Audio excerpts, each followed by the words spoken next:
সিলেটনগরীর রায়নগর মিতালি আবাসিক এলাকার 111 নম্বর বাসা। বুধবার দুপুরে এই বাসা থেকে উদ্ধার করা হয় 3 জনের গলা কাটা মরদেহ। নিহতরা হলেন বাসার মালিক ও স্থানীয় আওয়ামী লীগ নেতা 82 বছর বয়সী আব্দুস সত্তার মিয়া, তার স্ত্রী 72 বছর বয়সী সুরাইয়া এবং 25 বছর বয়সী গৃহকর্মী তাহমিনা। স্থানীয়দের ভাষ্য, বুধবার সকাল 10টা পর্যন্ত বাসার দরজা বন্ধ ছিল। ভেতর থেকে ছিল না কোনো সাড়া শব্দ। এতে সন্দেহ হয় প্রতিবেশীদের।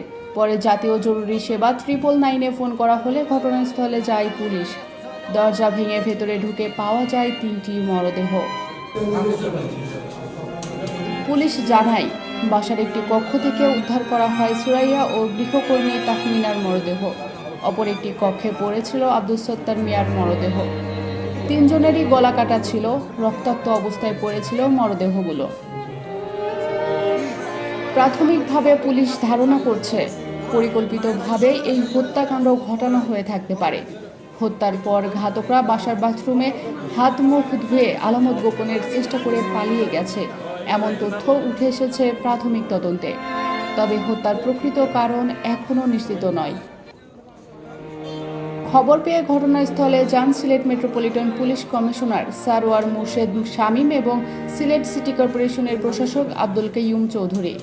পরে পুলিশ, সিআইডি ও পিবিআই এর ক্রাইম সিন ইউনিট ঘটনাস্থল থেকে বিভিন্ন আলামত সংগ্রহ শুরু করে। এখানে একটা ট্রিপল মার্ডার হয়েছে। মার্ডার হয়েছে আনুমানিক সকালের দিকে হয়েছে, যেটা আমরা বুঝতে পারলাম।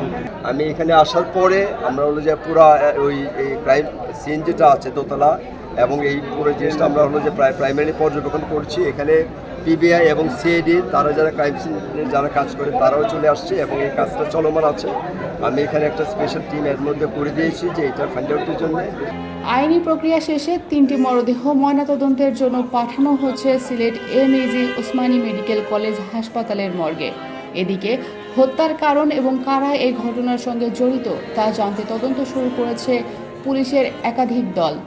3 জনকে হত্যার এই ঘটনায় এখন রহস্যের জট খুলতে তদন্তেই তাকিয়ে আছে স্থানীয়রা। একই বাসা থেকে 3 জনের গলা কাটা মরদেহ উদ্ধারের ঘটনায় রায়নগর এলাকায় তৈরি হয়েছে আতঙ্ক। হত্যাকাণ্ডের নেপথ্যে কারা এবং কী কারণে এই নির্মম ঘটনা, তদন্ত শেষেই মিলবে সেই উত্তর।